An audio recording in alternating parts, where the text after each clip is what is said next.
My biggest hope is to really just see, just to create Run Hope work, create awareness, and really realize that our kids need a lot of help here in the city itself. A lot of times we want to be able to support programs, and I understand. Don't get me wrong. I understand people have cancer. I understand, but the reality is we got to support our own, and our own is that we have an epidemic, and the epidemic is just, in a sense, is mental, in a way of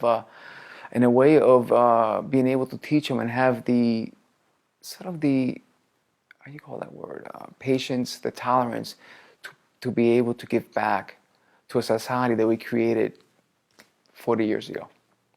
Because I believe that the impact of what's going on now is because I believe in my generation created what's happening now, you know.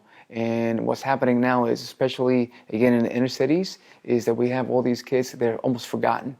We forget that a lot of their parents were smoking crack. A lot of the parents, they don't have no parents around. And what happens is they grew up in a system. And what happens, the systems they only know what to do is to feed them and to give them housing.